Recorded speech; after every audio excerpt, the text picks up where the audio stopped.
Show starts in 10 minutes.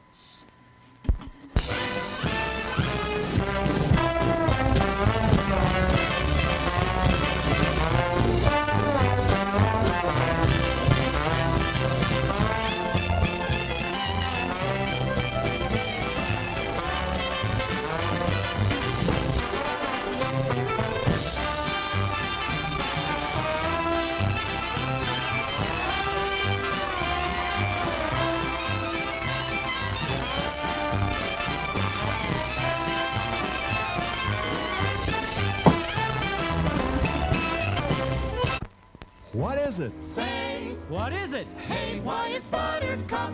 Popcorn and sweet cream butter, too hot popcorn. Mix it up, wrap it up, Buttercup is born. It's delicious. So nutritious. It's a taste delight.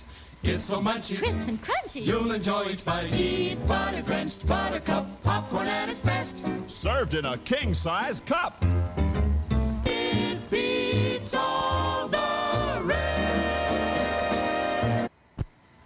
Show starts in 9 minutes. Here's a new taste treat. The corn dog. Plump, juicy wieners are dipped in a thick, golden Southern-style corn batter that seals in all their freshness and flavor. If you like hot dogs, you'll love corn dogs. Everybody does. Try a corn dog with your favorite beverage. At the refreshment corner now. Corn dogs.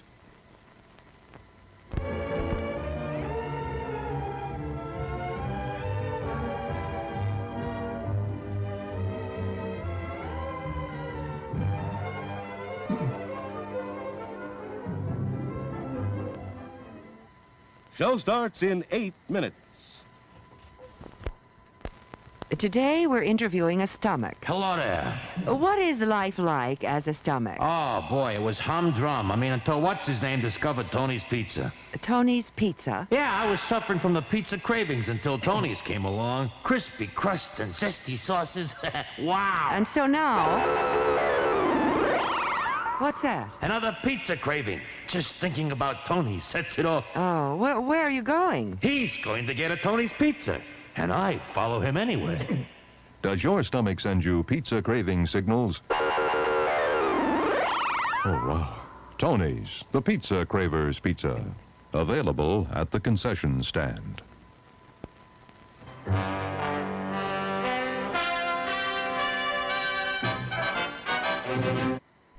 Show starts in 7 minutes.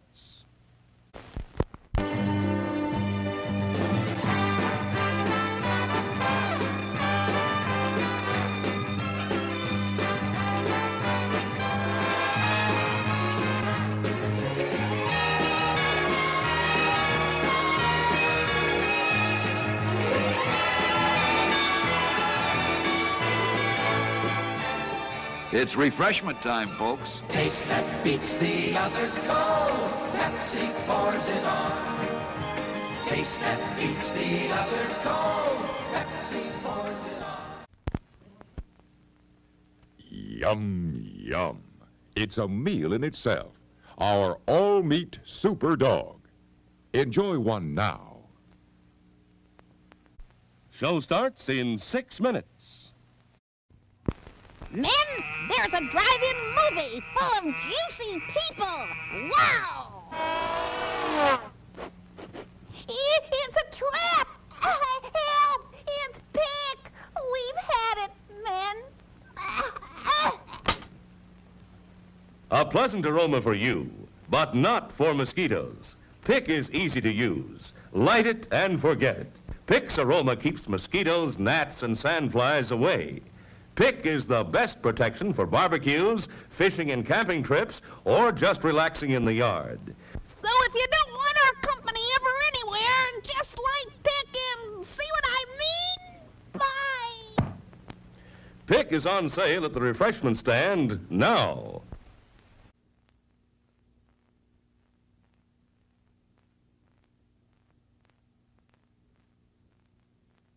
Show starts in 5 minutes. A cup of whipped hot chocolate tastes great right now. Carnation's Cocoa Supreme, the delicious hot chocolate drink with the light, delicate flavor you like. Wouldn't a good hot cup taste good right now? Ask for a cup of whipped hot chocolate at our snack bar.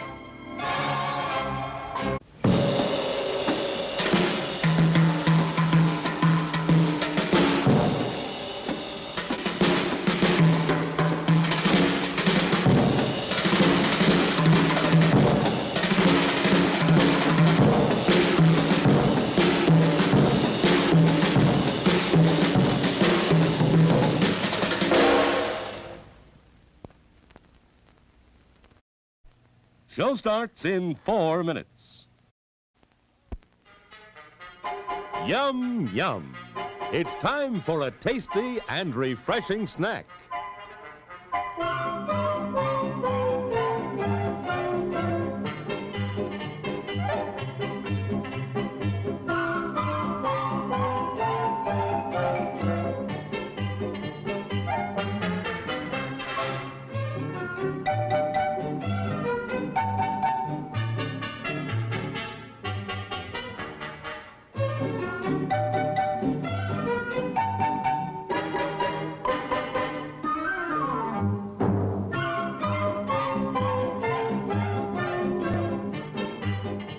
We promise to satisfy your hunger, your thirst, your sweet tooth. So visit our refreshment center now. Let's go! Show starts in 3 minutes. Popcorn, candy, ooh, hot dog, popsicle. Oh boy, banana orange.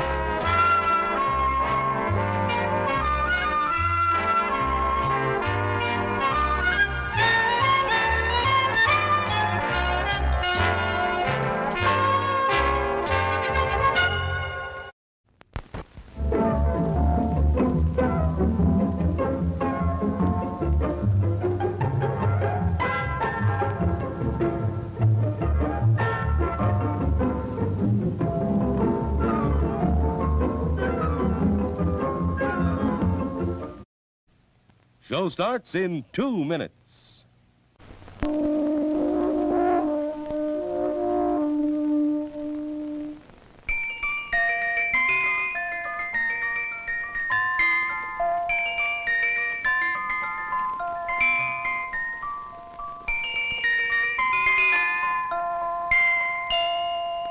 Now listen, now listen, now listen.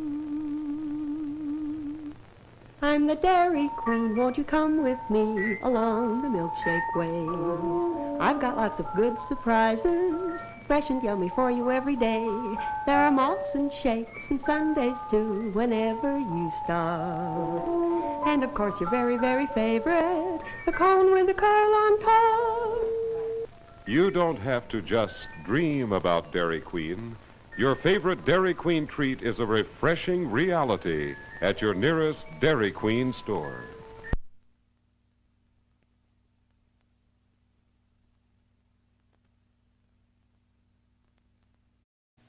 Show starts in 1 minute. For our patrons, men, women, boys, girls. Through the cooperation of leading business places, you may now have free admission to this theater. Ask for dividend tickets when you shop at...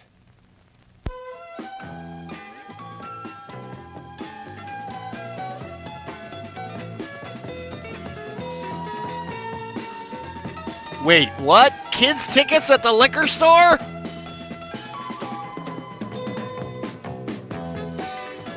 I'll buy that. Names of merchants who give dividend tickets are listed in the lobby of the theater and on circulars at the concession stand. Dividend tickets will be accepted on all standard box office priced films. So take a circular with you today and start saving dividend tickets tomorrow when you shop. See your next movie completely free. And now, on with the show.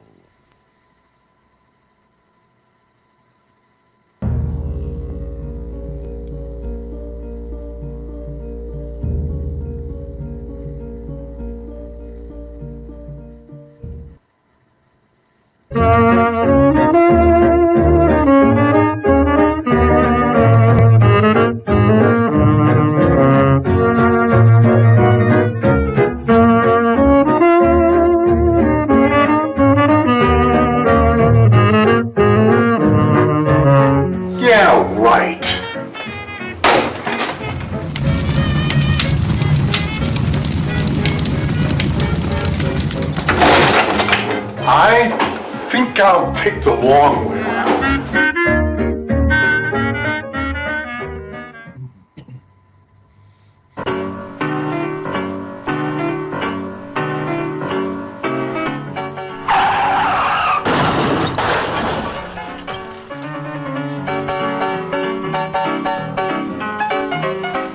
Oh, wow. Boy, we're awful lucky. Oh my gosh, that sure was scary though. Yeah, you okay? Yeah, I'm fine. All right, good. Maybe we should celebrate by having a drink. That's a good idea. Thanks. Boy, my favorite. Bottoms up.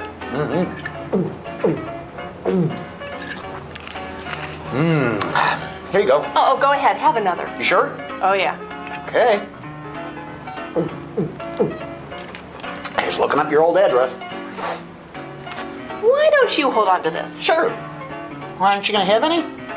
No. I'm just gonna wait for the police to come.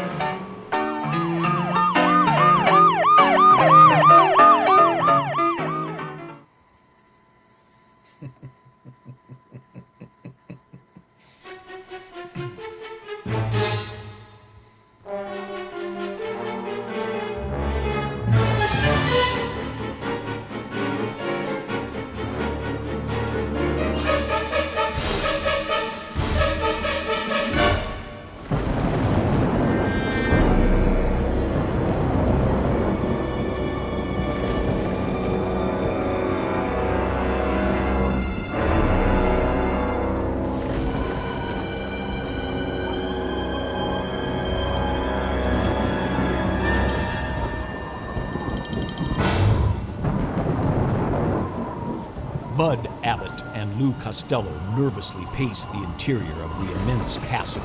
Torches hang on the wall of the darkly lit space, reflecting on the towering staircase behind them. What are we gonna do now? Costello, all of the monsters we've delivered have gotten away. The bride, Hyde, the mummy.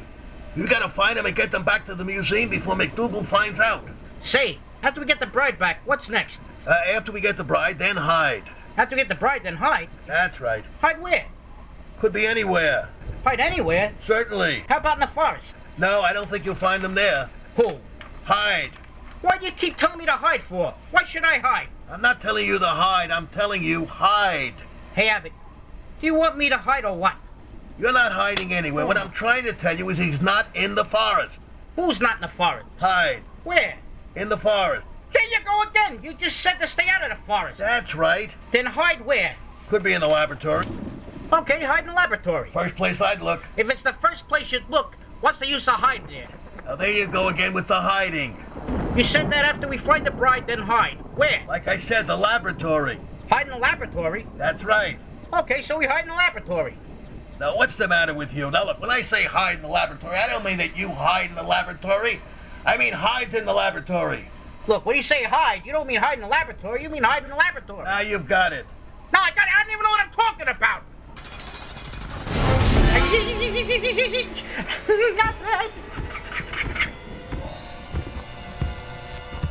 What is it now? You mean the monster? Of course, after we find the others, we'll find the monster. You don't have to find them. He's found you. I gotta go home, Abbott. There's something I forgot. What'd you forget? I forgot to stay there. I'll see you later. Costello, you back again? What is it now? I thought I Costello, wait for me!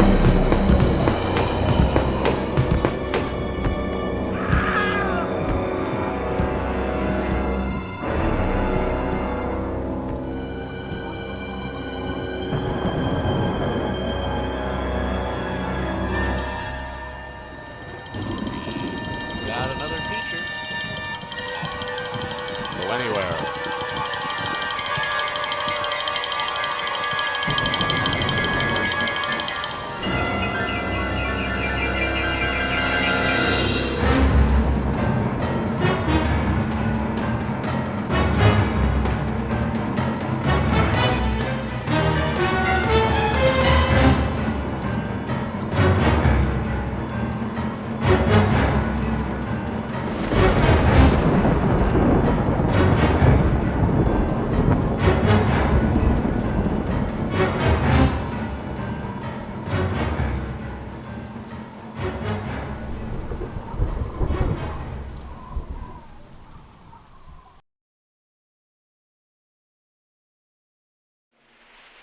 Later on, we'll tell you about our next chapter of Captains Courageous. But first, we'd like to turn from the sea to outer space. So now, if you'll pardon me for just a minute, I'm going to do a quick change.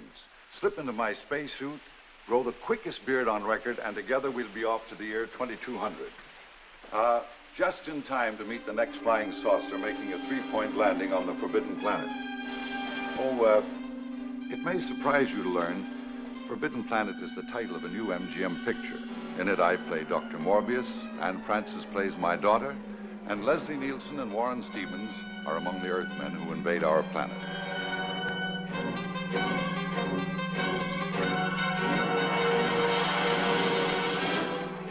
Yes, ladies and gentlemen, this is the Forbidden Planet, the scene of the new production.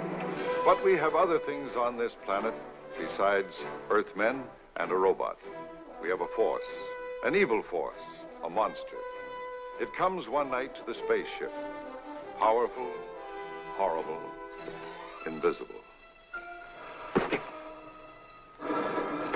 Those are the tracks of the monster.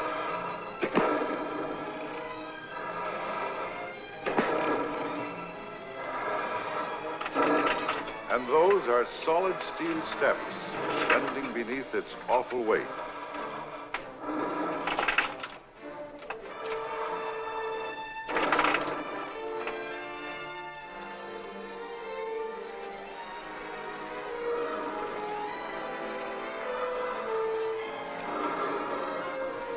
It's in the spaceship now, inside the great dome, where the crew lies sleeping.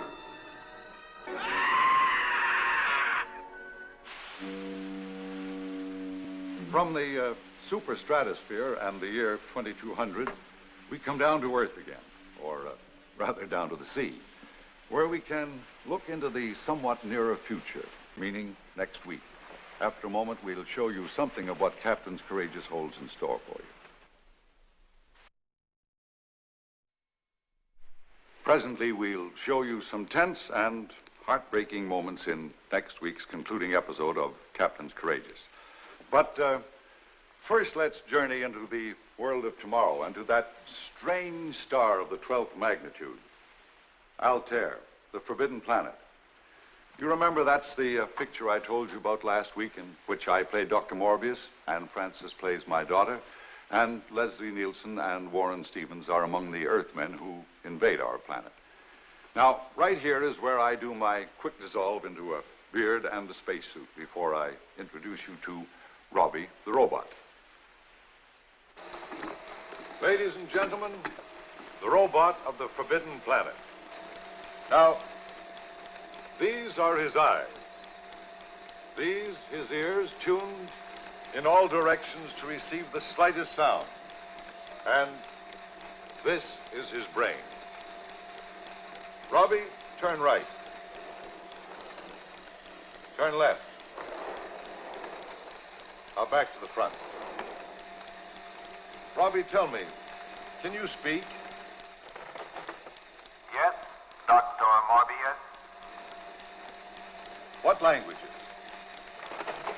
I am monitored, Dr. Morbius, to respond to 187 languages. Well, I think English will be enough. Now, tell me, what are your duties here on this planet? I clean your house. I drive your atomic car. I cook your meals. Oh, cook my meals. Now, how do you manage that? One introduces a sample of human food through this aperture.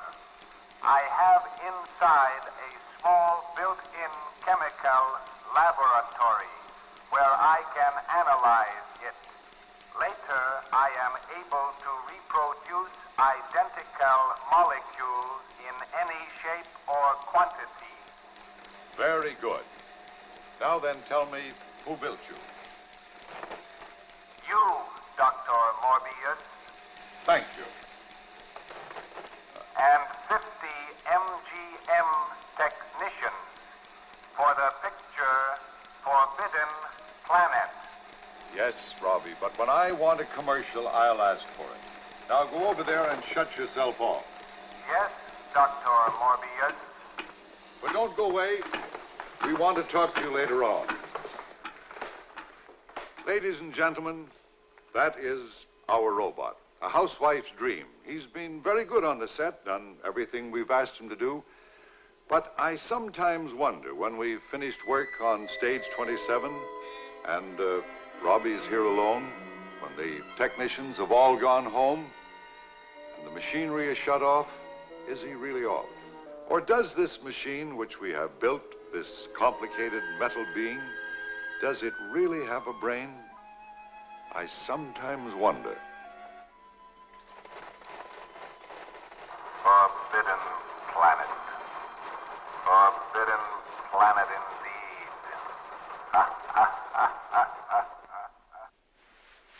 Back to normal, as you see. Except for those of us who secretly own a time-space machine, a glimpse of the universe 3 centuries from now is surely remote from our experience. Let's stop a moment for something closer to home, here and now. Beefaroni! Beef spaghetti! Oh, the most scrumptious food in the whole wide world! Beef spaghetti! Beef spaghetti! Hey, fella, the most scrumptious food in the whole wide world is beefaroni. You know, ground beef and little macaronis and tomato sauce. Beef spaghetti! Little meatballs and spaghetti rings and tomato sauce. Beefaroni! Beef spaghetti! Beefaroni! The most scrumptious food in the whole wide world! Beef spaghetti! Beef spaghetti! No, beef Beef spaghetti! spaghetti!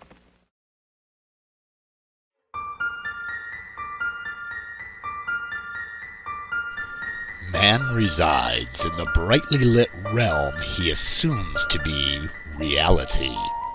But there is, unperceived by most, a netherworld. A place just as real, but not so clearly lit. An eerie side.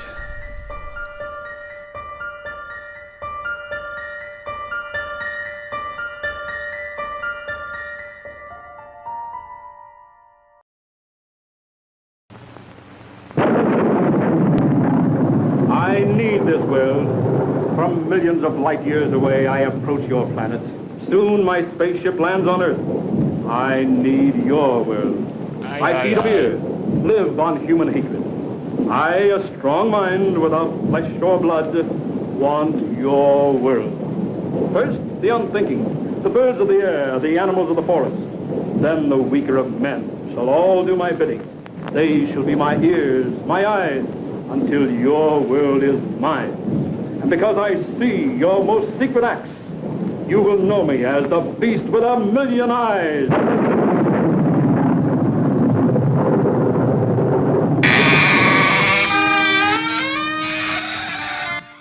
Good evening. Welcome to Eerie House Radio and TV and stuff. I'm Dale Kay from Spook Show, accompanied by Dave Binkley from the Weirdest Really Bad Movie.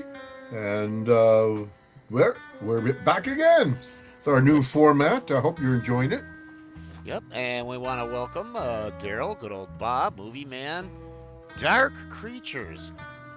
Do we know you as some other name, Dark Creatures? I don't know, but it's good to see you here. And here is kind of nebulous because it could be Twitch, it could be the Facebooks, or it could be YouTube. It can be. It could be all three if you have a split personality. Yeah. Or multiple screens. Or at least multiple tabs, if not multiple screens. Yeah, you got to have several eyes to do what we do. And we have several eyes. 1 million of them. Or at least one good one from CBS Radio Mystery Theater. Yes. And we got a new Dave and the A.I. 5 song as well. We do. Yes. Carr is Gilligan? Why not? These are old ads from, oh gosh, we've been doing this almost 10 years now. We weaseled our way into the land of video, live video. Yeah, it's been, we were kind of forced into it, but in the end, I like what we're doing, and we're having a lot of fun with it. And If you weren't here last night, you can tune in and see that we have bonus material. We're starting on Friday nights to have an extra half hour, but in that we're providing a classic TV episode. Last night is a One Step Beyond Echo with starring a young Ross Martin. Yep, we got a million of them too. So look forward to lots of fun on Friday nights. And I double checked for them what care. It seems like the 3 hours might be the limit. That. What the? Ah! Little creature. You let him out again, Dale. I told you. I know. You need a stronger cage. Hey, I didn't have time to edit a new one. So anyway, You can't see that. yeah, lots of fun tonight. New Dave and the AI 5 song we're looking forward to, and who knows what will drop on you. Yeah, got to move my cake up a little bit. There we go. So along with me today is Ugmug. Oh, duh. I should have known that, Tim. I'm sorry. Dark Creatures. Duh. Oh, yeah. I didn't only think have about that it, but yeah, book Tim, like about thank 15 feet from me right now. Yeah. And it's good, too. I love sword and sorcery. Fantasy stuff. Here we go. Yeah, now you can see my Ugmug a little bit better. There we go. Oh, yeah. It's an ugly. And it goes with, just like Tim, I also am a writer. We have on available Amazon.com, Ugg the Caveman in the greatest inventor of all time, Ugg the Caveman. If you don't already have it, get yours. It's a fun little read. There's stories that I wrote and produced right here for Eerie House Radio. Now you can own your own copies if you were to be so silly. Yeah, we did a lot of, you, Dave, created a lot of Ugg stories as the original inventor of just about darn near everything. He is. And yet, did he ever receive any royalties for any of that? He did not. He did not. So, I think it's terrible that the man that invented more than anyone else never gets credit for what he did. And here is the problem. He did not invent copyright law. He did not. Or trademarks, yes. That's right. And but anyway, it's all chronicled right here in the greatest inventor of all time, Ugg the Caveman. By Dave E. Is that for like Edison or? It's for Eugene. Eugene? Ah, yep. There you go. Like the bleep. Bleep, bleep. Eugene the Jeep. Eugene the Jeep. The Jeep. Jeep. Yep. Ooh, it's a crazy creature.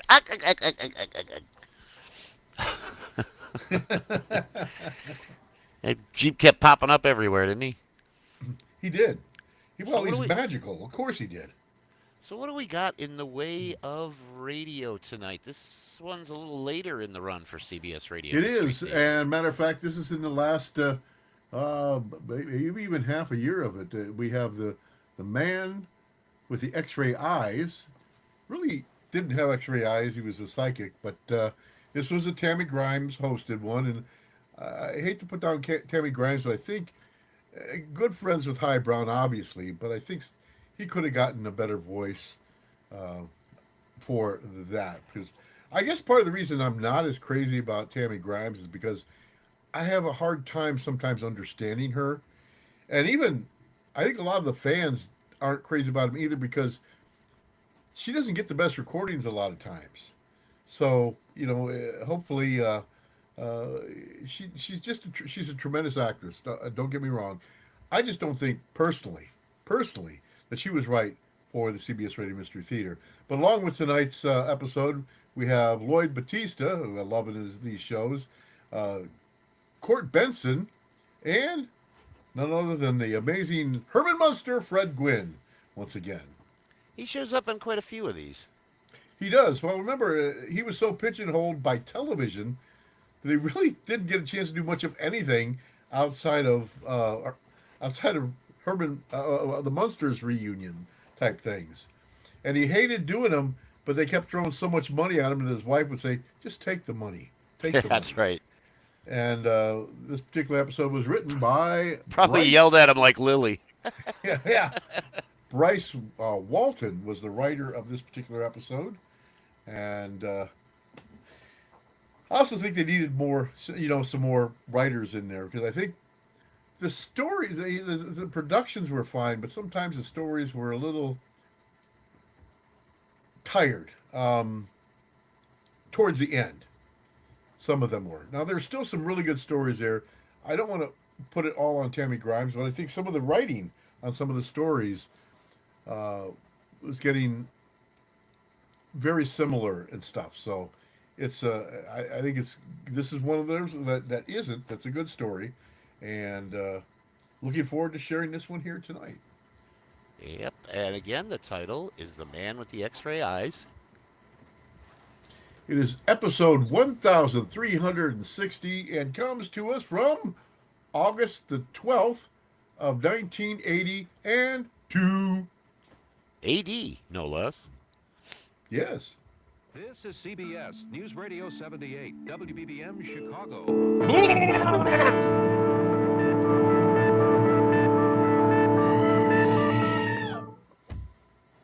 The CBS Radio Mystery Theater presents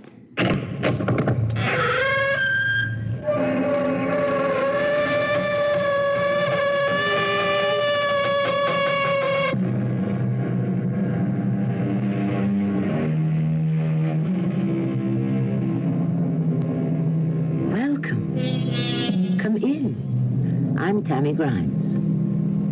There are those who have, or claim to have, special mental ability that goes beyond mere intelligence. I refer to psychics, those who possess ESP, or extrasensory perception. With a brain power as yet undefined, they bend spoons, move inanimate objects, make defunct watches tick again, read minds, predict futures. Some claim to solve otherwise unsolvable murders, and even find where the most elusive bodies are buried. Sheriff, do you have something that belonged to one of the murder victims? An article of clothing, perhaps? Yeah. Well, how about this, Dr. Kalinsky? One of Laura's house slippers. How splendid. Well, give it to me, please. Now, I go back to the night of the murders. I see the blood. No, a face. Yes, I see long, curly black hair, a sad, drooping mouth, pale blue eyes, almost light. It is the face of the murderer.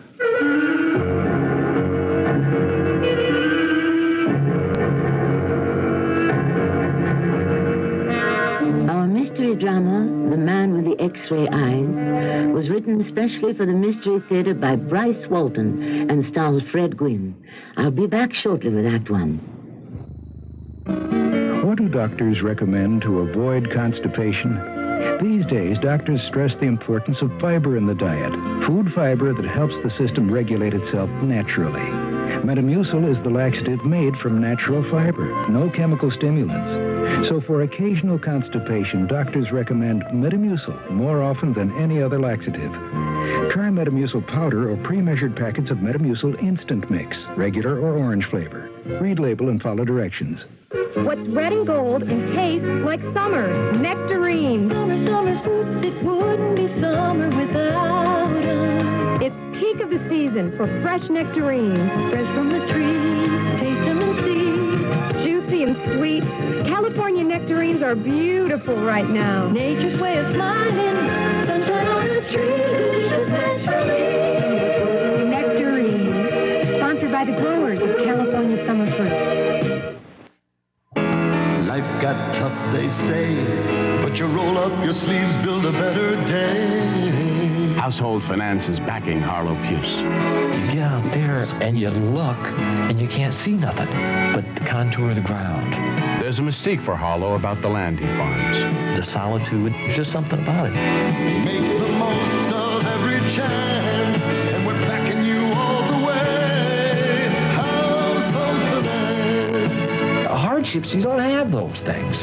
You have little crooks in the road, but in the end, it's all worth it. At HFC, we welcome Harlow's kind of spirit, so we're backing folks like him with personal loans up to $5,000 or more, fast confidential service, and manageable repayment plans.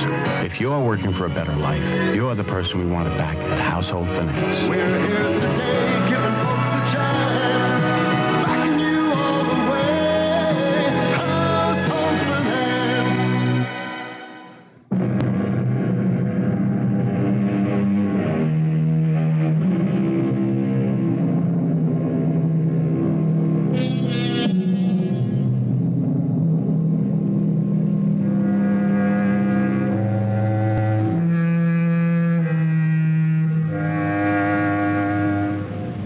There's no question that life would be easier, certainly more hopeful, if all of our public officials were primarily concerned with justice. Unfortunately, too many of us are less concerned with justice than with feathering our own precarious nests. Perhaps this is because nothing is so easy as to deceive ourselves, for we are always ready to believe in what we most desire. Hey, Sheriff, look what I found. Just off the landing there in 6 feet of water. A woman's high-heeled shoe. So what? So I think maybe we got a clue. Don't think, Benny. Please. Until we finish dragging the lake. We're looking for the bodies of Jack and Laura Henley, remember? They were murdered 2 weeks ago. Now, how long you figure this shoe's been rotting away in the lake mud?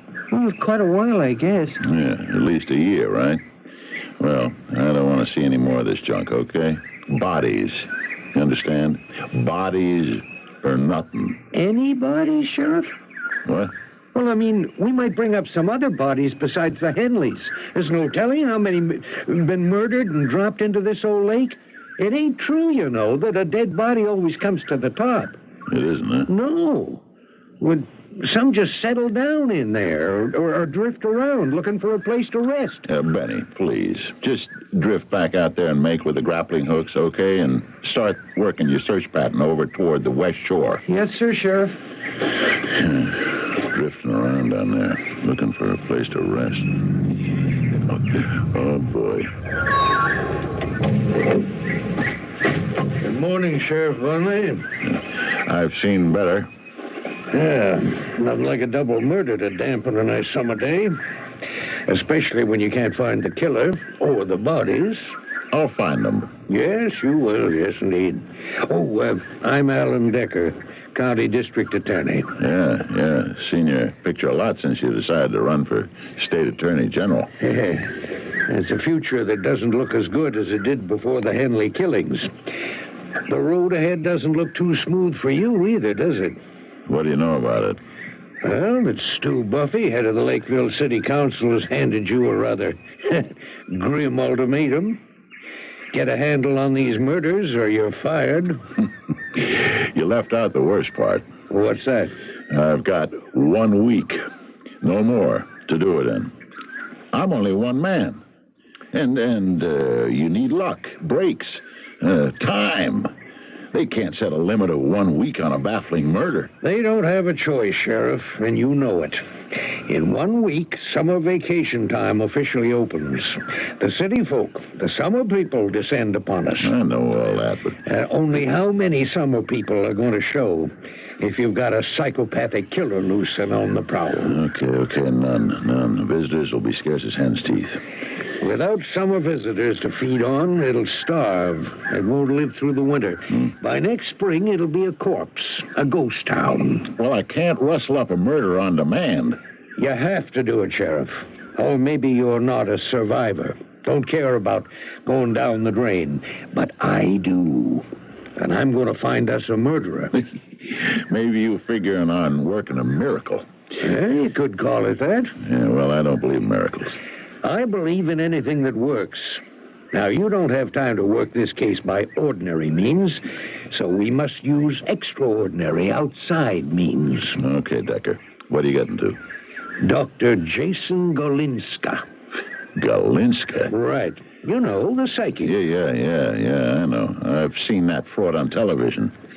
Looking into the future, reading people's minds, doing his mental card tricks. You know he's a fraud? Yeah.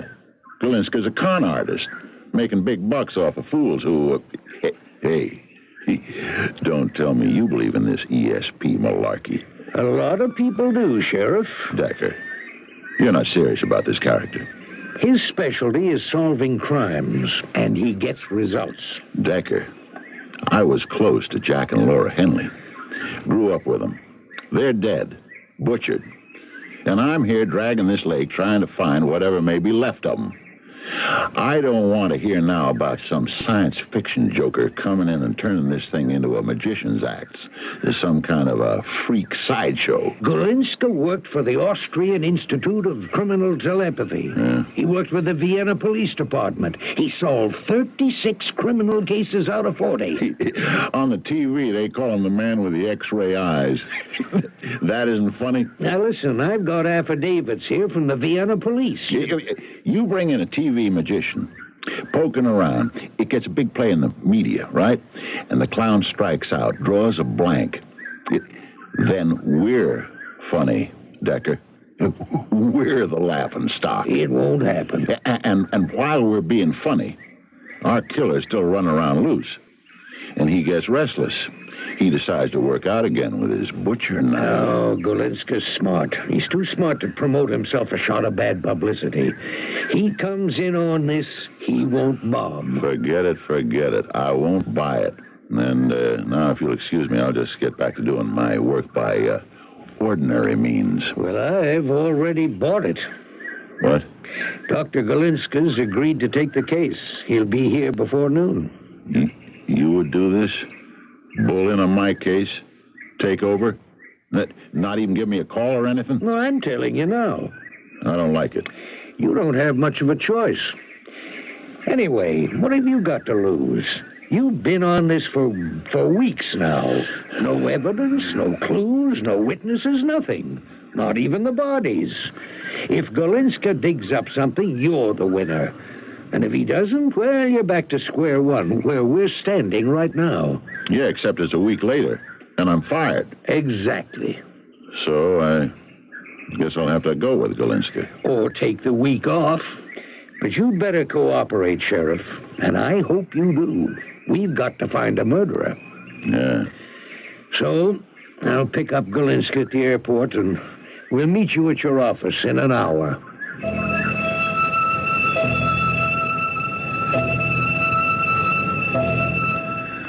Please, Sheriff, you will excuse not shaking the hand. Nothing personal. No, of course not, Dr. Galinska. A psychic allergy, you might say. Just the bad vibes. Yeah, sorry about that. Oh, no offense. I simply mean that as a psychic, I am very acutely sensitive to the human aura, the electric energy given off by every human body. Direct physical contact can short-circuit my telepathic channels of communication. Well, whatever we can do to keep the channels clear. Right, Sheriff? Yeah, sure. Anything, Dr. Galinska. At your service. First, I would sit down. Yes, flying tires me. Here, have this chair behind my desk. It's most comfortable. Thank you, Sheriff. Such a nice little town here. Lovely, gentle, relaxing. So quiet. Yeah. Well, Doctor, whatever you need to work with, anything you want to know about this case? Oh, but you have been involved, Sheriff. In contact. You are saturated with the aura, the force field, so to speak, of murder. You can sharpen focus. Why don't you just tell me briefly, pertinent facts? Sure. Well, the Henleys, Jack and Laura, were murdered 3 weeks ago, April 3rd, at 2 o'clock in the morning. That's when screams were heard coming from the Henley house. I went there. That's on the lake's north shore. Signs of a struggle in the kitchen and the bedroom. Jack had a bad flare-up of arthritis and had been unable to get out of bed for weeks. He was murdered there. His wife in the kitchen. No bodies, though. No trace of him. But he's positive it was murder because of the blood, right, Sheriff? That's right. And the wrecked furniture. But there was so much blood. I mean, no two people could lose that much blood and still be alive. Yes, the blood. I am getting a mind flash of red, a red mist. I found the murder weapons. 2 blood-stained butcher knives. Blade of one was broken square off. But the fingerprints were all smeared out. No good. And that's it.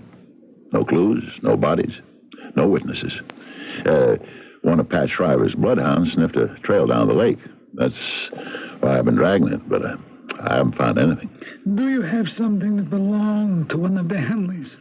Perhaps an article of clothing? Yeah, I got a few items here. Here's one of Laura's house slippers. I used it for comparison with plaster casts of footprints from the murder scene. Splendid. Give it to me, please. It's all bloodstained. Much the better. Now, I go back to that night of April 3rd. Yes, I see it. What? I see the blood. Now, a face. Yes, I see long, black, curly hair, a very pale face, a sad, droopy mouth, pale blue eyes, almost white. It is the face of the murderer. Hey, wait a minute. That sounds like Stevie Harrison. He is your murderer. No way. Not Stevie. He couldn't kill anyone. Well, I've known Stevie since the day he was born. Yes, my dear Sheriff. But have you read the fellow's mind?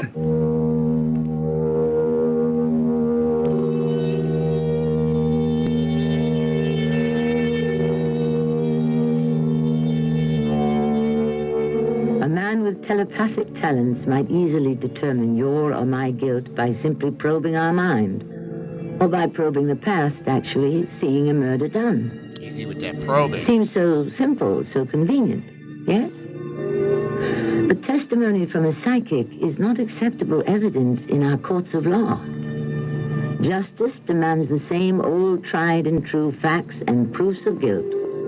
Perhaps in Act 2 we'll learn if Sheriff Bonley can, or will, find normal, down-to-earth proof to support the good doctor's paranormal visions. Hey, everybody, how can you top an Armour hot dog? Hot dog, Armour hot dog. What do kids put on Armour hot dog? Mustard, ketchup, pickles, onions, cheese, salad, silver crab. I like mine with chili, please. Oh, hot dog, Armour hot dog. The God pig loves his bite. The God pig loves his bite. Rona Jaffe's novels have meant a lot to me. From The Best of Everything to Class Reunion, where she captured what really came after my college days.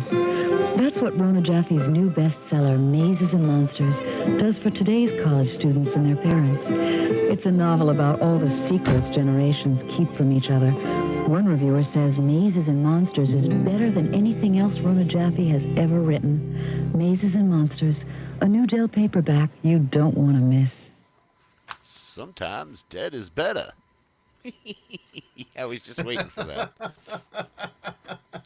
First he tells the guy, don't bury your dead pets here, but let me show you where exactly to not bury your dead pets. That'll come back to life.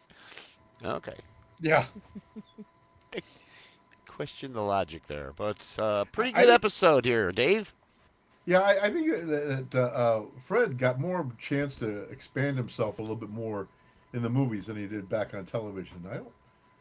I know he was in one TV comedy that just did. I think 2 TV comedies just never took off. But it just the movies kept him going, and Broadway kept him going. Broadway's really what kept him going. And then Mystery Theater came around. He did quite a few of those. I guess it was. I think he was living in Connecticut at the time, and so it wasn't that much of a commute to get into New York to do these. And he did appear in a lot of these CBS Radio Mystery Theaters. He did, and the thing is, the reason they could get so many of the Broadway people Paul Hecht was the guy that did a lot of these and also a lot of Broadway. And all kinds of guys. Actually, so Howard DeSilva did quite a few. He did a lot of Broadway. The reason for that is Broadway is at night. During the daytime, they have free time, and so that left them a chance to go do a little bit more acting, a little bit different roles, and to just go ahead and keep themselves out there. Another acting gig. I know WP, a friend of mine who was working on Broadway at the time. He was a replacement for in both the Jesus Christ Superstar and in 1776. And although people in the 1776, because Paul Hecht was in that, and at least one other actor that was in the Broadway cast was also on Howard DeSilva he was Ben Franklin in that. And I'm surprised because when he took over, he was Judge Wilson on Broadway, working right there with Howard DeSilva, yet never even knew about it till after I told him many years later. Said, why weren't you on the Radio Mystery Theater? Because as an actor, he always struggled, and that could have paid some bills for him. Sure. And it pays us off to have them here because there's a lot of episodes available of CBS Radio Mystery Theater. We can keep the variety going, gang. 10 years, no repeats. Yep. So all kinds of fun going on here. Yes, indeed. That be for sure. We're going to keep it coming at you. We'll might as well jump right into part 2 of The Man with the X-Ray Eyes. Fresh from the harvest to your table. Farm stand fruits and vegetables from Jewel. Whether that harvest is from right here in the Midwest or clear across the country, you can be sure of the freshest treats for your family. Like our locally grown sweet corn from fields just down the road a ways in towns like nearby Harvard, Illinois. Close your eyes and imagine biting into those tender yellow kernels of corn. Now that's fresh. And through Sunday, Illinois-grown sweet corn in the husk is only 10 cents an ear. Trimmed in trade in Chicago stores, just 23 cents a pound. And don't miss our value on a salad favorite, cherry tomatoes. Just 49 cents a pint through Wednesday. No matter where the harvest is from, count on finding the very freshest crop at Jewel. Been a friend of the family for 50 years. Your friend of the family. Friend of the family. Your friend of the family. Jewel.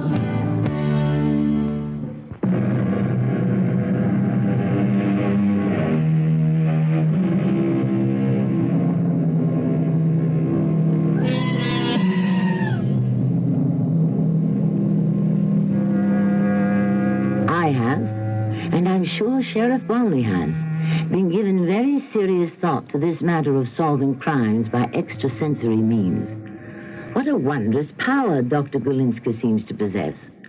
To simply close one's eyes, go into a trance, flash back into time to the night of a murder, see the murderer's face, describe him.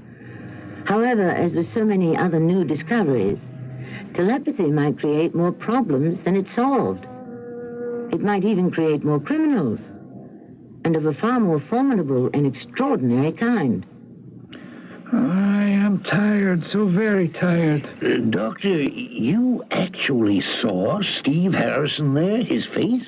I saw a face. I see the murderer and I describe him. I do not name him. The sheriff names him. Right, Sheriff. You recognize him right off from the doctor's description. It adds up, doesn't it now? Harrison was... I didn't say it was Stevie Harrison. Well, you said... I said his description sounded like Stevie. Oh, come on, Sheriff. I said it wasn't Stevie. That it couldn't be Stevie. That's what I said, Decker. But it was an exact description. Who else do you figure it is if it isn't Steve Harrison? Could be a lot of faces. Or nobodies. Hey, Harrison lives next door to the Henley place. He called in, reported the scream. That's right. And I checked him out. There's no evidence tying him in. No motive. No reason to suspect. No reason. Out of the Korean War on a psycho survey, in the slammer for drunken assault, 6 months in the Mortonville Asylum, one of the town's weirdos. Now Dr. Galinska sees his face looking out of the murder scene. That's all coincidence. If there ever was a prime suspect... I am very tired, my friends. I need so much to go to my motel room and sleep. A long sleep. But Steve Harrison, if you saw... If the face I flashed is Steve Harrison's, then he is your murderer. Now, Mr. Decker, would you take me to my motel? I think you should pick up Harrison. On what charge? On suspicion I can't back up? Because Dr. Galinski here traveled back through time and saw his face in a red mist? Please. I am more exhausted than I should be. Why? Because of bad vibes, negative feedback from the sheriff. All right, Doctor. Let's go. If Harrison is our man, he may be out there killing someone else, or planning to. Are you ready for that? Stevie isn't a killer. Well, anybody can be a killer. There are exceptions, and Stevie's one of them. No exceptions. Everyone is capable of murder. What makes you so sure Harrison's an exception, Sheriff? That's why he cracked up in Korea. He couldn't kill Chinese soldiers. Even when he could have saved a buddy's life, he couldn't shoot at the enemy. Even when he could have been a hero, got a medal for killing, he couldn't perform. So? He was a coward under fire. Does it take any guts to kill a woman and a man laid up with arthritis? I don't know what it takes to kill. But whatever it is, Stevie Harrison doesn't have it. No, his negative feedback, it gives me so much pain. Yeah, we're leaving, Doctor. I'm sorry about the bad vibes. Yes, well, I must tell you that I must have complete cooperation. The sheriff must stop his cynical, disbelieving resistance, or I go back to New York. Oh, it'll work out fine, Doctor. Now, don't worry. I don't worry. You worry.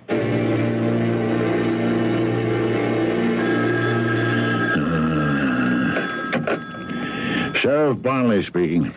Decker. Oh, hi, prosecutor. Let's cool it, Sheriff. You said you'd go along. You've got to give Galinska a chance. If you give Steve Harrison a chance. I still don't see why you can't just pick him up. Hold him a while on some charge or other, until we can maybe uncover more evidence. Or until Dr. Galinska dreams up something, huh? Say, listen, Decker. That guy's brainstorms aren't evidence of anything. Oh, and incidentally, he ran off with Laura's house slipper. He just borrowed it. Says he wants to sleep on it. He, what? Well, he's taking a 3-hour nap this afternoon with a house slipper under his pillow. He says the Henleys may reveal their hiding place in a dream. Oh, boy. Well, if he uncovers those bodies, I'll eat crow, Decker.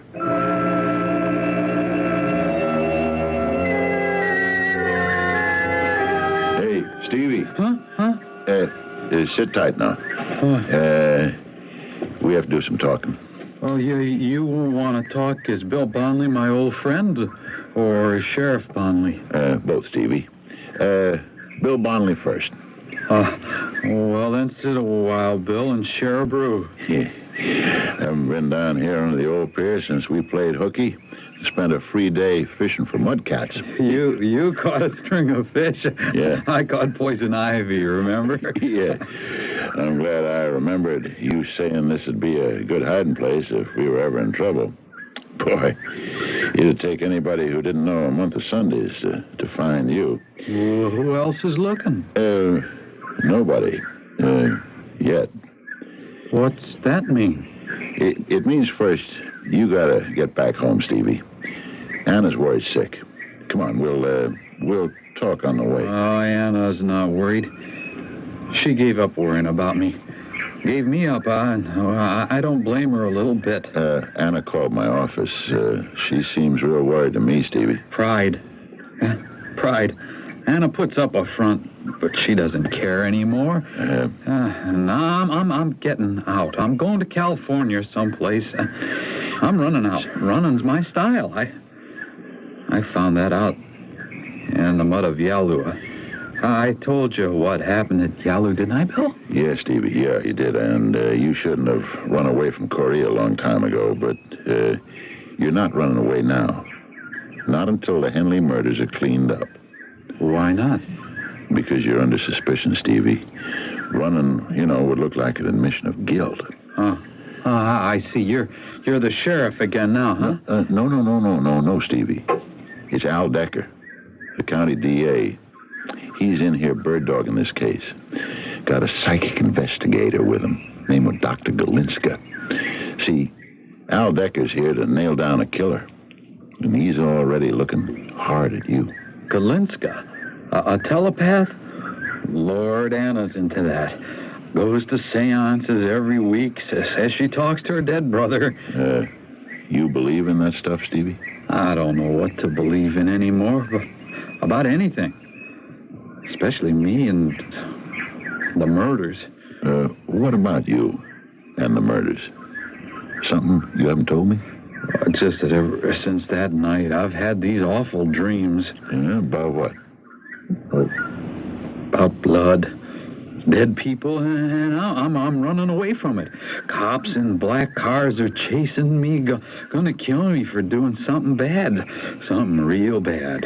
They're gaining, and I run hard, but I keep going slower. Finally, they're all around me, gonna execute me, and what then? Well, the thing is, I'm not afraid anymore. I mean, I feel good. Relieved. Yeah, what a relief. I don't have to run anymore. Don't have to feel afraid and guilty. I just feel good. And I lie down and go to sleep and wait for the executioners to do their work. Oh, putting me out of my misery. And you tie that dream in with the Henleys? Why? You told me you heard screams that night. You looked in, saw the blood, and called me. Now, is there something else? Well, that's just it. I don't remember. You know, I get these blackouts, hours, whole evenings. I don't remember. Now it's getting mixed up.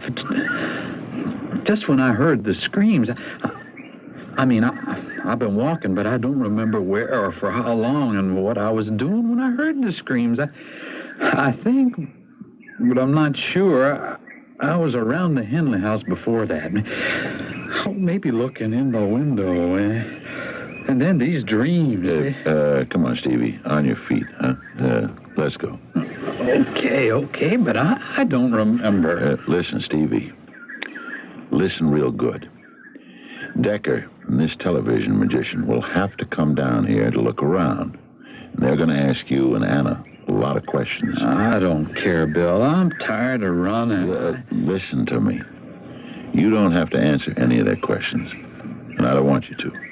I don't want you to say anything. But I'm tired out, Bill. Those dreams, your dreams are bad. The killing in Korea was bad. But right now, we've got Decker and the man with X-ray eyes to deal with. And they're going to pound you with questions. And it's your constitutional right to remain silent. And you're going to remain silent. Now, is that clear? Okay, sure, but how am I going to... Tell them you blacked out. You can't remember anything. Now stick to that, no matter what. Okay, Bill, I'll try. No. Don't try. Do it. Or, I'm telling you, Decker's going to nail you to the front wall. Hey, Sheriff. Just in time. Yeah? For what, Decker? The great unveiling. Come on over here. Dr. Galinska's wrapping up your murder case, Sheriff. Is that right? Right as rain. He's found the bodies. The Henleys? Murder Exhibit A, Sheriff. The corpus delicti. Right here under your nose all the time, Sheriff. Buried near the Henleys' backyard.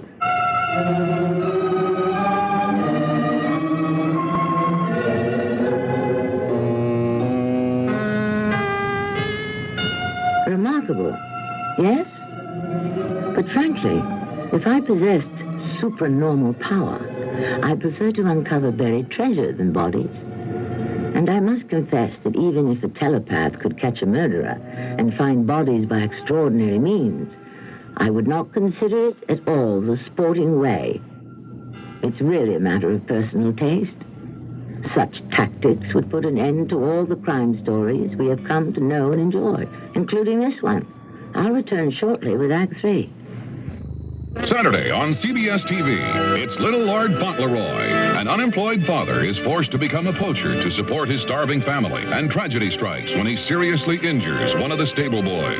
Cruel thing the poacher done to Billy. When the Little Lord's mother and grandfather disagree on the right way to punish the crime, the Little Lord could lose everything. It's wrong for Ceddy to be torn between loyalty to me and to his grandfather. Don't miss the new dramatic special, The Adventures of Little Lord Fauntleroy, Saturday at 8, 7 Central and Mountain. Hotel coupon and discount offers are confusing and limited. That's why the world's largest lodging chain invites you to call Best Western before you call anyone else. Chances are you'll find the Best Western just where you need it most at a price you'll want to pay. No strings attached. 1-800-528-1234. Best Western. 1-800-528-1234. Best Western. This is WBBM Chicago. Have you been to the Helix Super Anniversary Sale yet? If not, stop into Helix because Helix is offering all sorts of photo equipment and fantastic savings.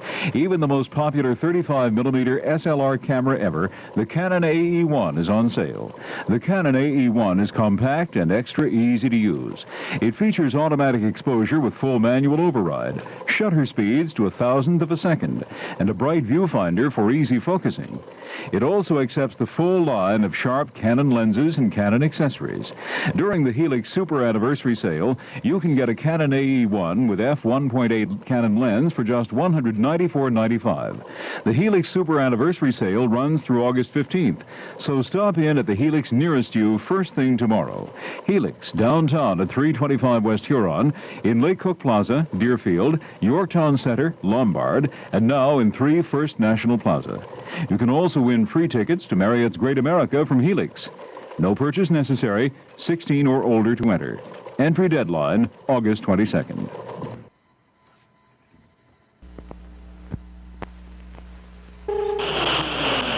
Uh-oh, visitors! Hi there, my name is Quisp, and Whoops! Hey, what's the big idea? Who are you? Dr. Grabgrub, the greatest bug collector in the universe. Now hush while I get you into the bug bottle. What bug? I'm Quisp, the Crown Prince of Planet Q. To me, you're just another bug. Goodbye, bug. Oh, look here, Doc. This is me on the outside of this package. What's on the inside? My very own cereal, Quisp, from Planet Q. It's golden flying saucers. Yep, they're sweet and crunchy, too, and charged with crazy energy. What's crazy energy? This is crazy energy. There, how do you like that, Doc? Delicious. Crisp cereal is fit for a king. Right. So how come you're only a prince? I don't like to seem pushy. Quake is better. Don't bug me. Get Quisp, the Quasi Energy cereal from Quaker. Yeah, I love Quisp. I'd give anything to have a box of Quisp. Might be stale by now, but... I think it would be a little stale by now, yeah. Yeah, that's it. But, yeah, interesting doing these commercials. That one photo place, I tried to match up the commercials with ads, and the only ads I could find on that photo shop were about them going out of business. The only ones I could find were the ones where they had signs about them going out of business. It tells you something. Boy, all you'd have to do is follow our conversation chain in the chat and get an idea how old we are. Yeah, yeah. I stand corrected, Daryl. You're right. Raiders came out in 81, actually. I should know that. I do now. There you go. Yeah. But yeah, so it's fun to kind of put these together because I have the show and open and closing. Then during, if they have commercials, like even the Roman wine yesterday on Suspense, if the sponsor was there, I try to find something to go with the sponsor. So I think it's hopefully it makes it interesting for you guys as well, where you can see some of the ads of the day that whether and here in the 80s they were a lot more varied. lot more local sponsors as the show progressed to this point. The Mystery Theater. Some of the local sponsors are the most fun. I find that They are. In any kind of stuff. Even if it's from an area I'm not familiar with the stuff, just the characters and personalities, some of the crazy ones that would. Things that you could do on local radio, I don't think that they would let you do on a national ad. Not because you couldn't, you know. Dick Orkin used to have his own advertising agency, and he would do some things. Of course, Stan Freberg would do things that no one else would do. And only once was Stan Freberg wrong. There was a company, an airline, going out of business, and they hired Stan to try and keep them afloat. And so what he did is he gave people like air sick packages and things like that about what to do in case your plane crashes. And within about 3 months, the airline went bankrupt. So that's one of the few times Stan was wrong. Yeah. But if you want to know exactly who Stan Freberg is, you may not find us on your TV, because in case you did not know, we're being brought to you by, brought to you on, brought to you by RADI.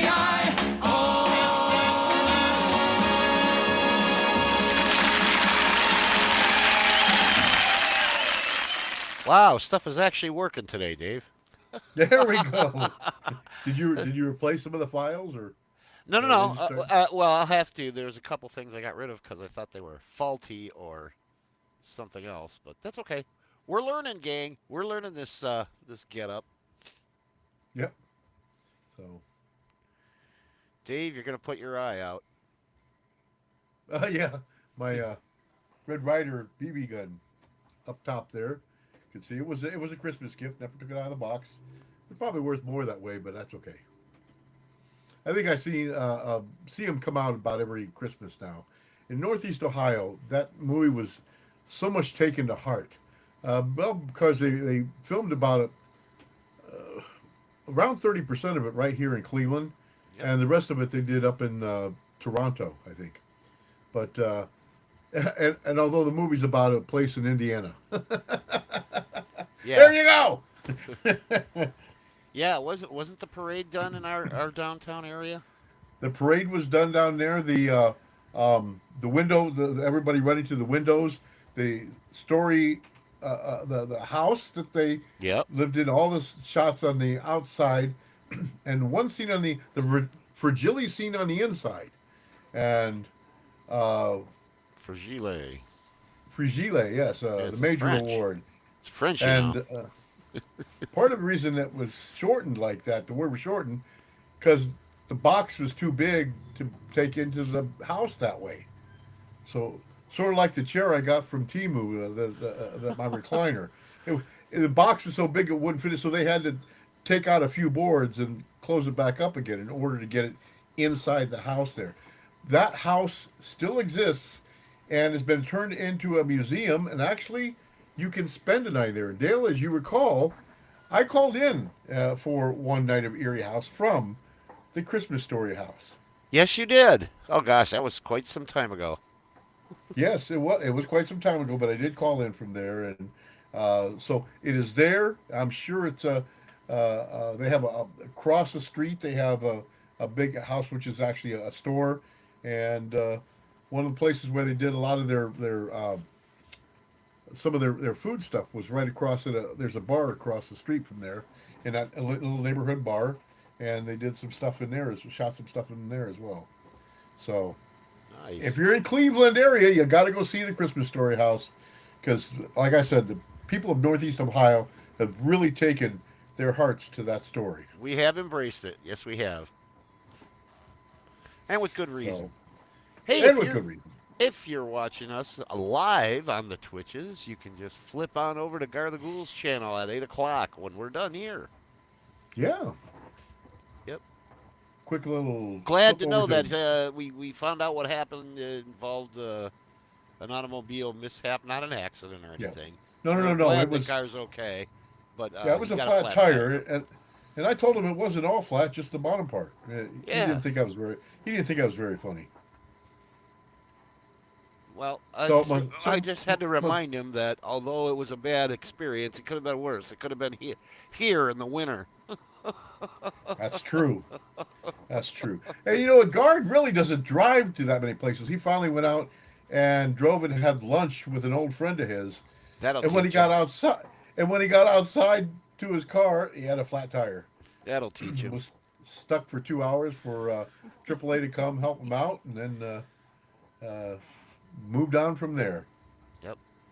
Hey, if you've only caught part of the show live or something like that, or you just want to go back and torture yourself, Twitch keeps these for what, about a week or so? For 1 week, right? Yeah, and Facebook, God only knows what they do, but our repository or archives, if you will be located on the YouTubes. I'll be labeling them by show number for those of you, and I know there's a handful of you that have been following us for years, so that's where you can catch up on old shows on the YouTubes. Absolutely. And with that, like if you didn't tune in to last night's, go in there, because not only do we have some great radio, 3 great radio shows, we have an episode of One Step Beyond also. We're going to be doing that on Fridays, right, Dave? On Fridays. We got a couple of strange weekends coming up here because I'm doing some staged radio play work. So I know we've got next weekend still good, but then we got some strange scheduling going on the next 2 weeks for that. After that, the play's over and we're all back to normal. So keep your peepers. Dave and I will be meeting probably even tonight to go over the dates that we need to let you know ahead of time what we're moving around for a couple of weekends. All right, so we're not going anywhere. We're just going to skip some days around. Yeah, we move some days around, right. Love it. Tim, who posted in the chat for those of you that are not watching live, the short stories are great. We are going to incorporate them somehow. We're still learning this format, but we'll find a good way to make presentation. I know I want to read at least one of them. One was a bit lengthy, but I love them. You're a heck of a writer, Tim. And for those of you that want to check it out, Tim, maybe you could put up a link in the chat where people can purchase one of your novels. Yes. Please or do. More than one. What the heck? Grab them all. Don't fool around. All right. Let's get back to the man with the X-ray eyes from CBS Radio Mystery Theater. Get rid of that psychic.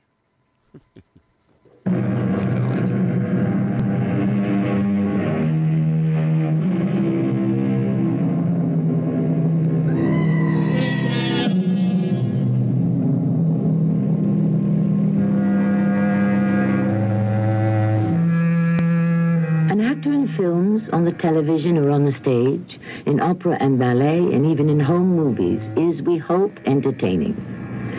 Interpreting Shakespeare and Greek tragedy, he may even enlighten and inspire us. Masking and role-playing on Halloween and at Mardi Gras and at costume parties is an innocent and often romantic diversion. But when practiced in the real world for sinister purposes, it loses its innocence. Decided to keep an eye on Stevie Harrison, huh, Sheriff? Yeah. Anna was worried, Decker. I brought Stevie home. Well, we'll soon have something for him to look at. Just where does Dr. Phoney say the bodies are buried? Well, he hasn't said exactly, not yet. That's why he's walking back and forth across the old garden patch. Hey, why are his arms stretched out of the way like a sleepwalker? He put himself in a trance and walking that crisscross pattern all over the place. Went clear down to the lake and back. Says he's getting close now. How did he figure it? Who knows? But he got plenty of positive vibes from Mrs. Harrison. Yeah? What did he get out of Anna? I don't know. She turned out to be a psychic, too. Kalinska insisted on having a private seance with her in her house. Quite a session. Yeah, I'll bet. In psychic communion or whatever, for half an hour. Kalinska comes out of the house and runs over here all hyped up and sniffing like a bloodhound. Yeah, he's still sniffing. He's narrowing the focus. Says he's homing in. Well, he's flushed up another rabbit. That's par for a magic act. He keeps going back there along that old wooden fence and... Look, he's onto something. Huh? Come on. Here! They are here! Hey, Sheriff, you ready to eat that crow?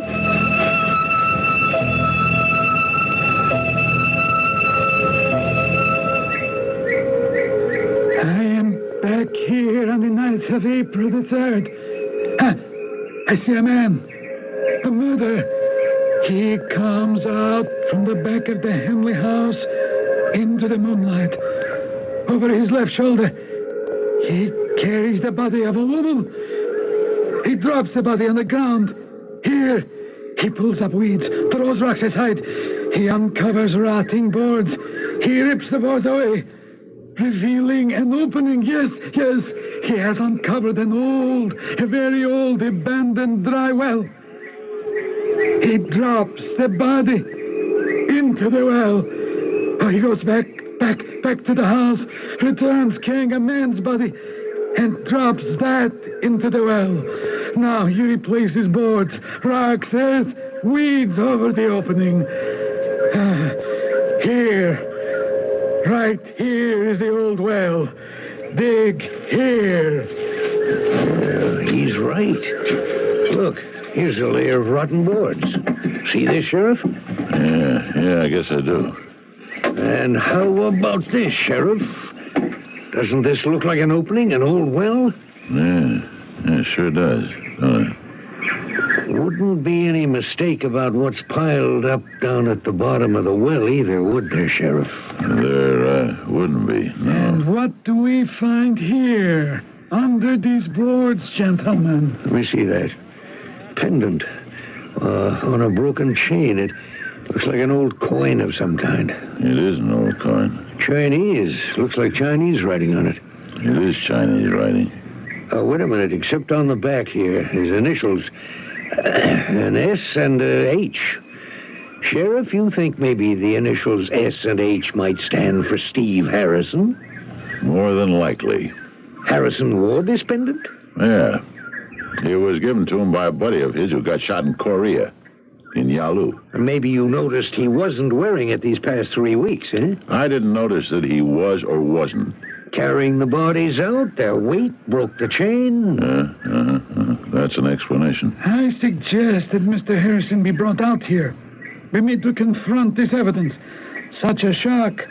Reacting with guilt often inspires full and prompt confessions. Listen. Tend your own yard, Doctor. Harrison's treatment is my business. And mine, Sheriff. I think Dr. Galinska's idea might work. Now we've got the bodies and some clinching evidence. A confession will really wrap it up. It's okay, Steve. You can look. We want you to look. Go ahead, Steve.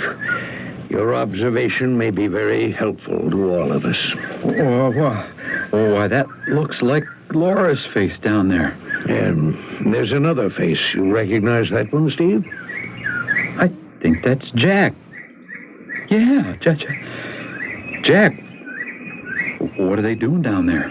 Don't you remember how they got there, Steve? Why, no, I don't think so. Remember this, Steve?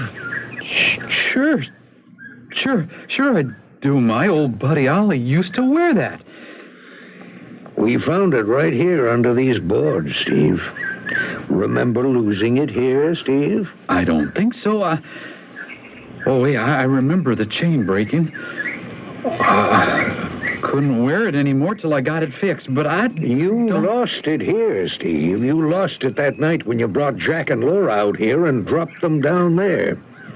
You say you found it here under the boards? That's right, Steve. Stevie, you don't have to answer him. You don't have to say anything. Well, why not? They found Ollie's present here. I'd like to remember. Did you have a blackout that night when Jack and Laura were murdered and brought out here and hidden down there in the well? Part of the time? Yeah. It was foggy in my head. You remember walking around that night, walking in the dark, around the Henley house, eh? You said something about looking in the window, seeing Laura? Yes, looking for Mrs. Henley. Laura? I think so. Why were you looking for Laura Henley? Gosh, I was lonely. She was good to talk to. Here, Steve, look. Look at this coin. Keep looking at it and you will remember. Watch it. Spin. And spin in the light. Watch it. And relax. And think of that night. Carrying a heavy burden in the night. You want to get rid of it and rest and be able to sleep. Is that not so? Yeah, I'm tired. I'm tired, all right. Now you're looking in the window, Steve. You see Laura in there, in the kitchen. You're excited seeing her. You want her, don't you? You wanted Laura for a long time, haven't you? Sometimes.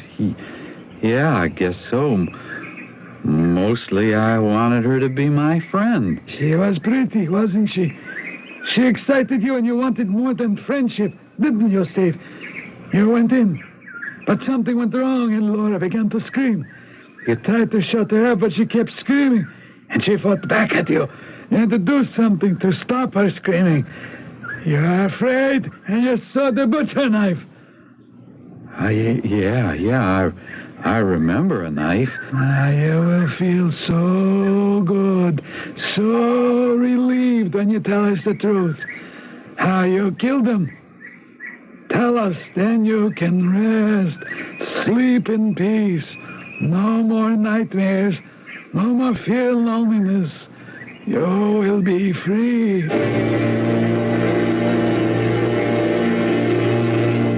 Steve Harrison, I sentence you to life imprisonment in the Canesville State Penitentiary.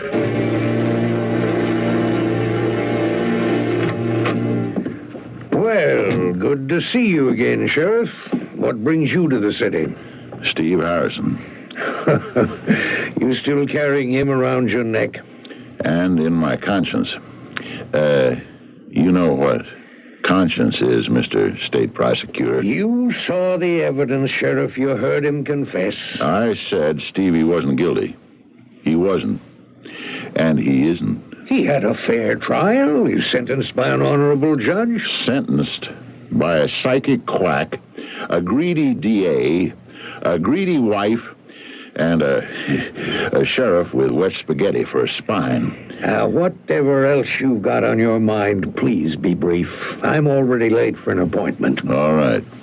Here's what really happened that day when you and the great Galinska paid Lakeville a visit. Really happened? Yeah. First off, after Galinska took our case, he boned up on it before coming to Lakeville. He checked newspapers. My quotes. He read about Stevie living next door and his reporting the murders and Stevie's history of mental illness. And he'd already decided to work Stevie as the most likely suspect. When he flashed a mental picture of the killer's face, he was only describing a picture he'd seen in the local papers. But he didn't know Stevie was the killer. Why would he commit himself that way? He didn't. Remember, he described the face.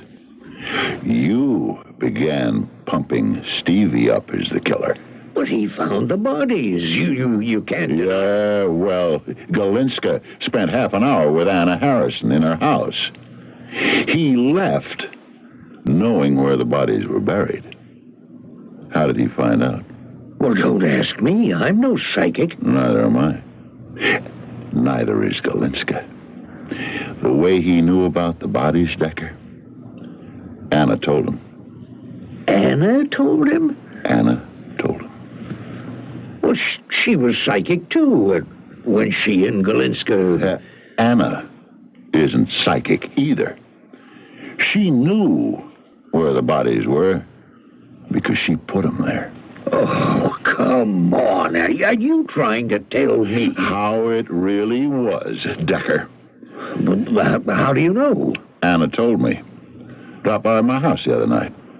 Drunk and in tears. Said she had a confession to make. Well, turns out she has one of those things called a conscience. Decker, she couldn't live with herself. What are you talking about? Murder. The real murder. Anna hated Stevie. He had ruined her. Wasted her life away. And she'd always been in love with Jack Henley. She hated Laura Henley, too, for taking Jack away from her. Well, on the killing night, Laura was away at a bridge party. But she came home early. She caught her husband with Anna. They had a fight. Years of frustration and hate went off in Anna like a time bomb. The next thing she knew, Laura was dead. And she had to kill Jack, too, as a witness. And then she put the bodies in the old well and decided to kill 3 birds with one throw.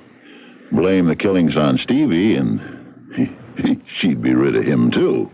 But if she told Golinska where the bodies were, he knew she must have done the killing.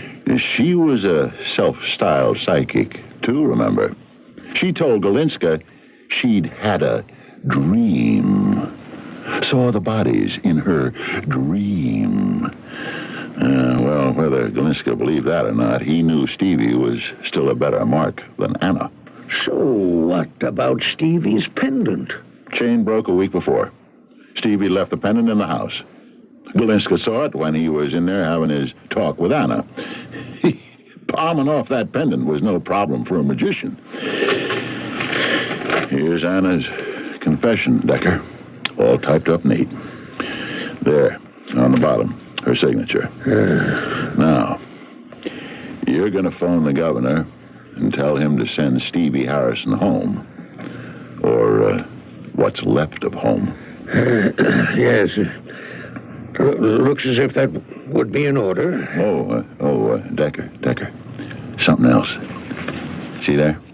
Paragraph 3. Anna said she'd called you a month ago, told you the whole story, and you told her to forget it, not to mention it again. Do you recall that conversation, Decker? Well, it's coming back to me, yes. Yeah. I'll be seeing you, Decker.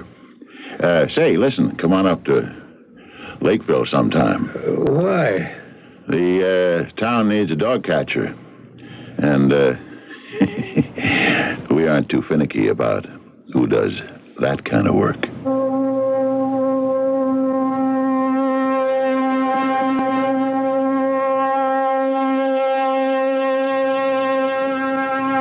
So all of our characters needed a murderer, and any means seemed to justify the end. Decker's career needed a fast conviction, so it was easy for him to accept Golinska's power as fact. Anna Harrison had her personal vindictive motives. Dr. Golinska was eager for extended notoriety and prestige. Sheriff Bonley didn't want to lose his job. Even Steve had the need to be purged of guilt. I shall return shortly. If you've been reading about wise money management in your favorite publications, you've undoubtedly heard about Dreyfus Liquid Assets, one of the world's largest money market funds, and about the big yields you can get on your money right now. Start with as little as $2,500. Make added investments as low as $100. With Dreyfus Liquid Assets, your money is yours whenever you need it. Phone for it, have it sent to your bank, or write a redemption check for cash or to pay your larger bills. You keep right on earning that high yield, compounded daily until your check clears. No penalties on interest, no sales charge, no charge for the checks.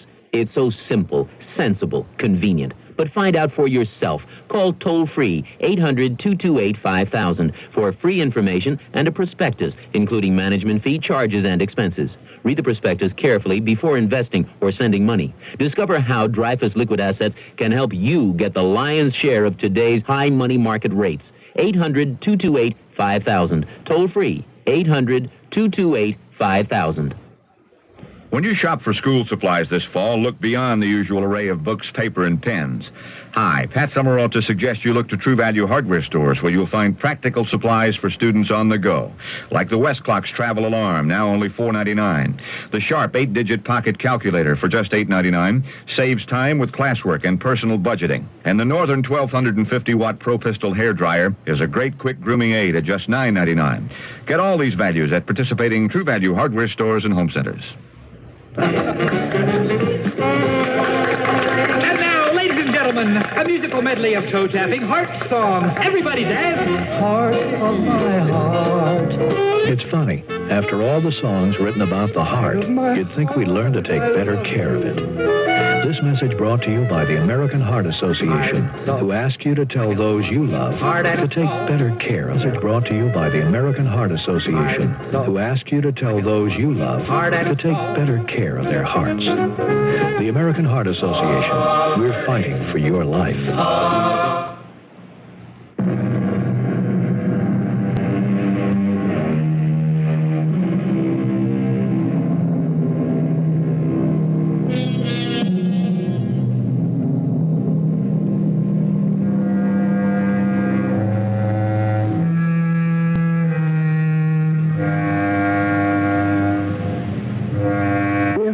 Creations. We love, but we hate.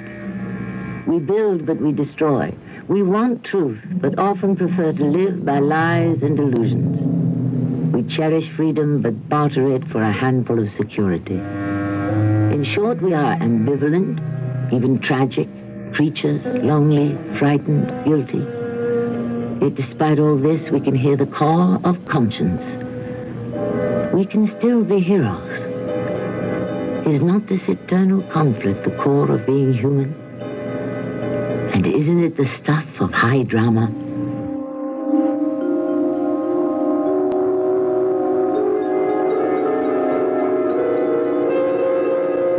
Our cast included Fred Gwynne, Court Benson, and Lloyd Battista. The entire production was under the direction of Hyman Brown. This is Tammy Grimes inviting you to return to our Mystery Theater for another adventure in the macabre. Until next time, pleasant dreams.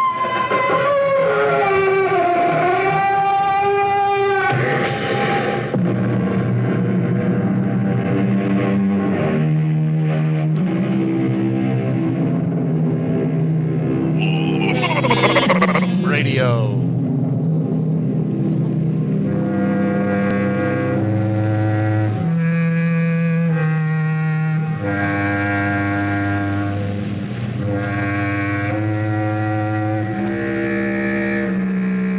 Tell us their radio, apparently.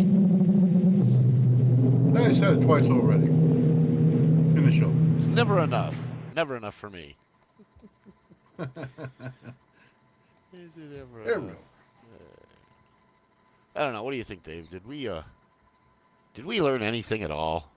A little confused, but I think I may have maybe sort of learned something.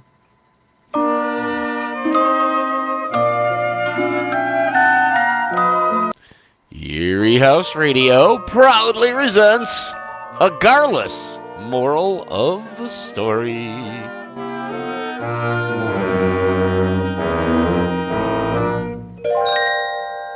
With apologies to Gar.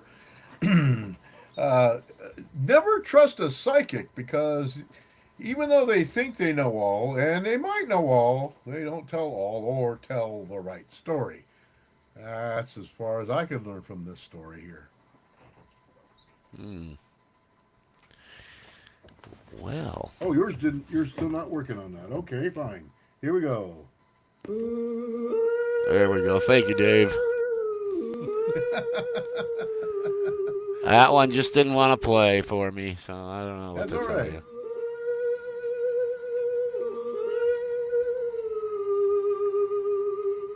There we go. I feel better. You always got my back, don't you? We try. We try. Of course, that is due to Fogsbane and his amazing sound machine. I don't know. I can't really show this to you because it Maybe I can. You know who else was an amazing? Up to the speaker. You know who else was an amazing sound machine? There. Who's that? Miami Vice? Oh no. Dave and the AI 5. They've had a few interesting numbers.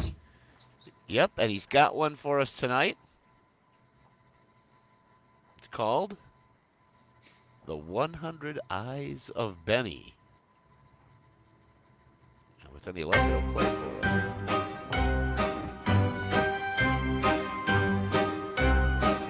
In a cellar under the hill lived Benny, still and small, with 100 eyes on his face and one tiny heart in all. He wanted to fix his hair, he wanted to see his nose, but every time he turned around, 100 eyes froze. Which one looks back? Which one looks through? Benny blinked and panicked. What can I do? One eye here, one eye there. Which one do I use? One eye here, one eye there. He was getting confused. He said, mirror, mirror, please don't make me choose. One eye here, one eye there. I don't know what to do.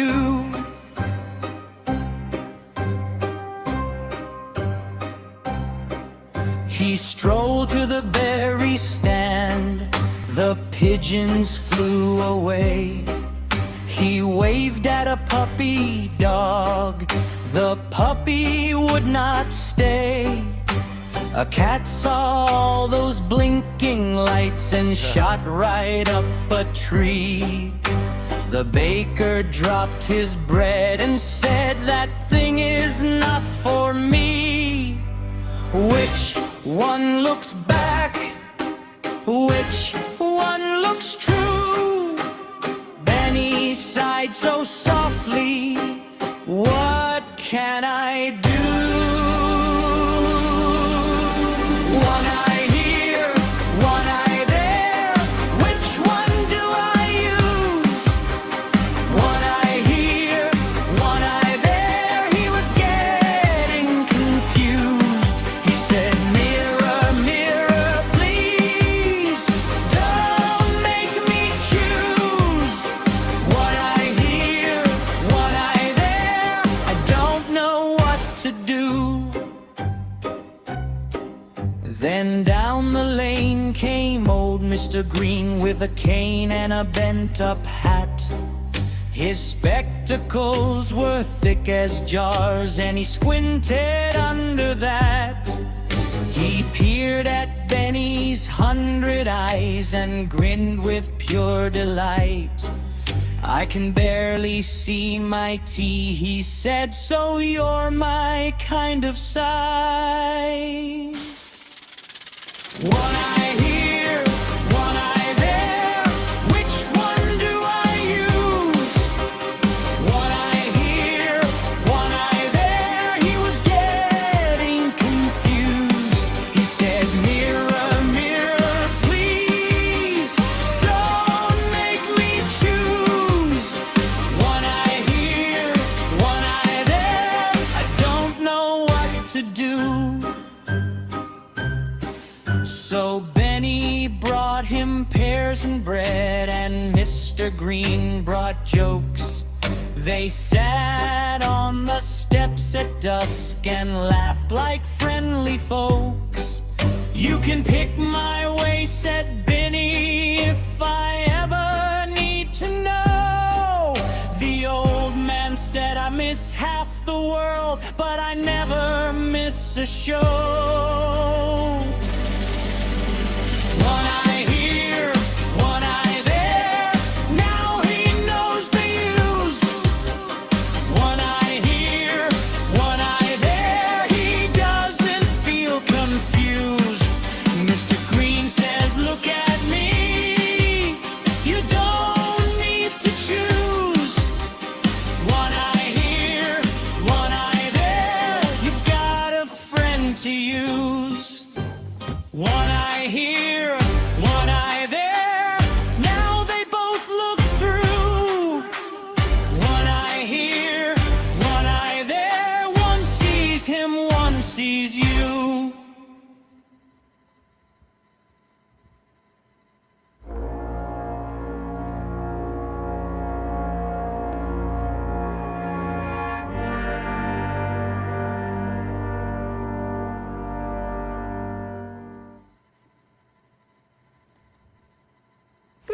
father. He hangs pictures, helps Grandpa experiment,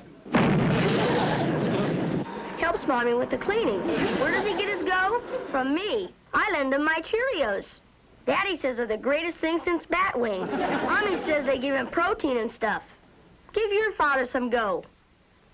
And he might play catch with you. Big G, little O. Go with Cheerios.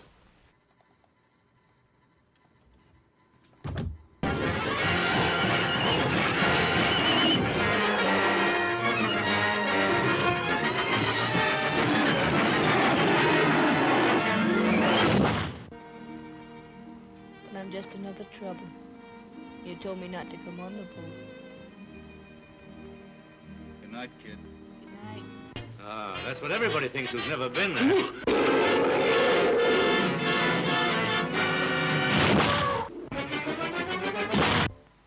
Skipper, believe it or not, there's a little calm. What? A little go. How little?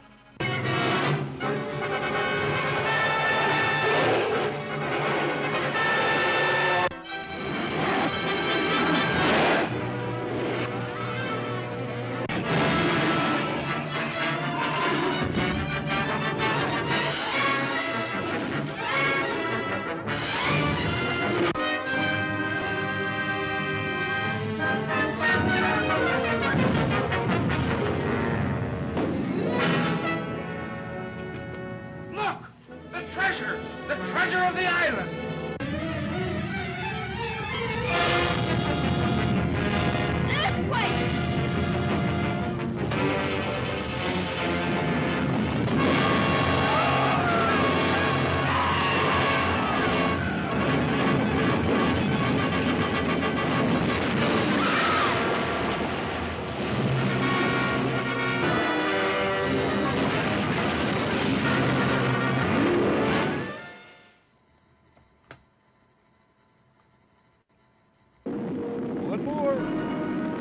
Ever since time began, man has been fascinated by the mystery of the moon.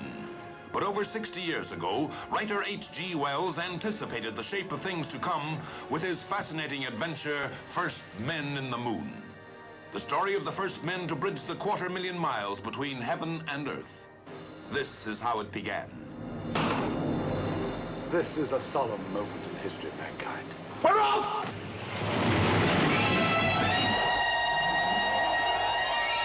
What's happening? Just as I predicted, shot into space with the speed of a bullet.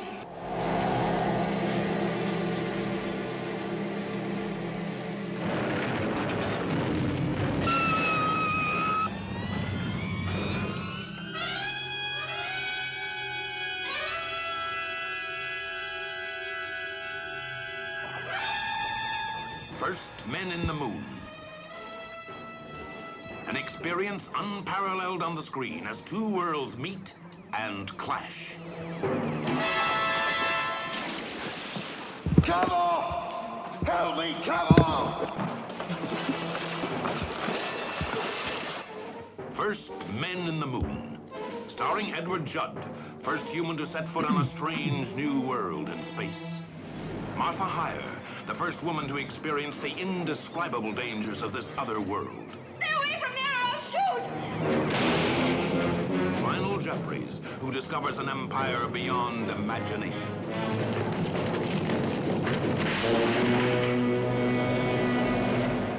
First Men in the Moon. Filmed in Dynamation. Dynamation, miracle of the screen, captures the whole marvelous, miraculous story of man's first journey to the moon. Well, it makes all other forms of power obsolete.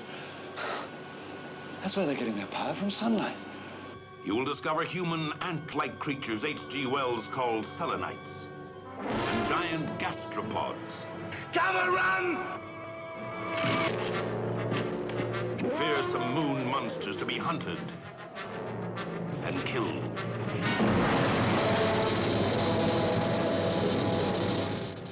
You will encounter another world of eerie beauty and infinite mystery. Soon others will be coming from Earth. Our galleries will be strewn with dead. I'm the only one who holds the secret of Cavorite. And your secret will remain here on the moon. Cabo! Cabo, this is not an audience. You're on trial. No, Bedford! No! You're convicted.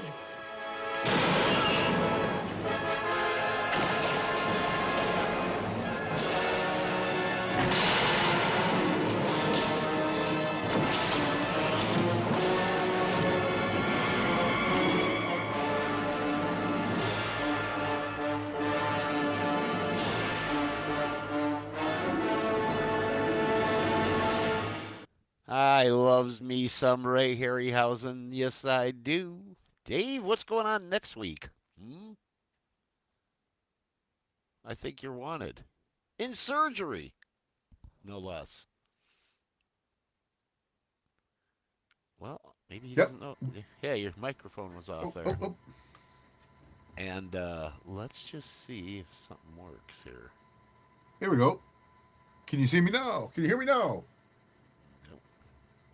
Can you hear me now? Yeah, I can hear you now. Okay. What I can't hear is my sound effect for you-know-who. Oh, well, no, we don't hear that one yet, do we? Well, we see a CW, but we don't hear you yet.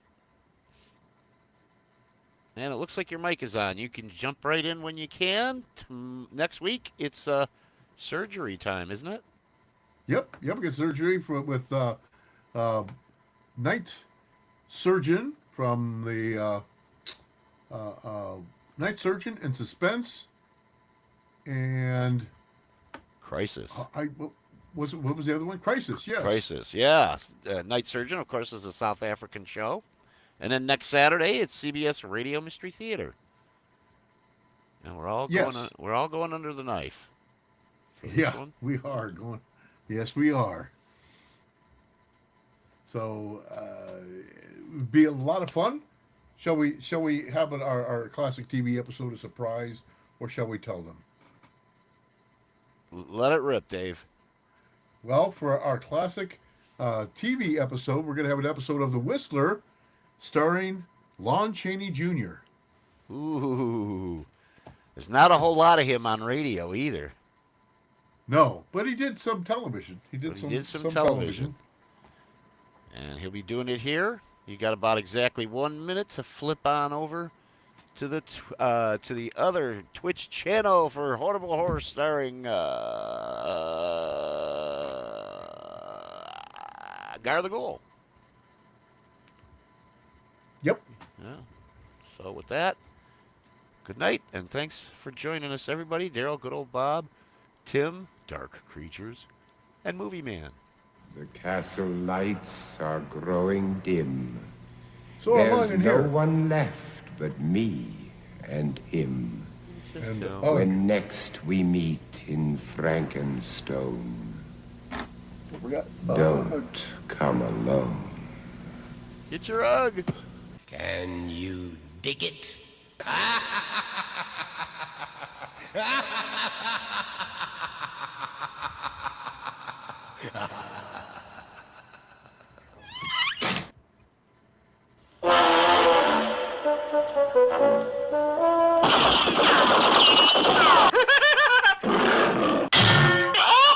Do you mind turning off the radio?